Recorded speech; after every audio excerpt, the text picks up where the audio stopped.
Snake head update, snake head update, snake head update. ఇదిగోండి భయ్యా మీ snake head the dragon. మనోడు full హుషారున్నాడు, rainy season కదా, migrate అవ్వడానికి కూడా చూస్తున్నాడు. ఇష్టం వచ్చినట్టు దూకుతున్నాడు అనమాట పైకి. సో మూత మొత్తం క్లోజ్ పెట్టాను, బొక్క గ్యాప్ కూడా ఇవ్వలేదన్నమాట. కొంచెం గ్యాప్ ఉన్నా కూడా దూకేస్తాడు. ఓన్లీ ఫీడింగ్ టైం అప్పుడు మూత ఓపెన్ చేసి మనోడికి ఫీడ్ చేస్తున్నా. చూడండి అసలు ఎంత హుషారు ఉన్నాడు.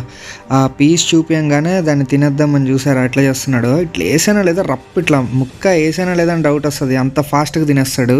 అది అట్లా తినేస్తాడు మనోడు. ఇంకా చూడండి గిల్స్లో నుంచి ఎట్లా వదులుతున్నాడు అంతా తినేసాక. ఇప్పుడు ఇంకో పీస్ వేద్దాం. మనం అట్లా ఎన్ని కావాలని వేసుకోవచ్చు, ఎన్ని వేసినా అదే స్పీడ్లో అట్లనే తినేస్తూ ఉంటాడు. ఇంకా వాడికి అదే పని అనమాట. నేను వీడికి 2 daysకి ఒక్కసారి ఫీడ్ చేస్తా, అంటే ఆల్టర్నేట్గా ఫీడ్ చేస్తా, అది ఒక్కసారి ఫీడ్ చేస్తా. ఇప్పటికీ దగ్గర ఒక 10 months నుంచి ఉన్నాడు వీడు నా దగ్గర. సూపర్ ఫాస్ట్గా గ్రో అవుతున్నాడు. ఇలాంటి మాన్స్టర్ ఫిష్ కంటెంట్ కోసం సబ్స్క్రైబ్ కొట్టి పెట్టుకోండి.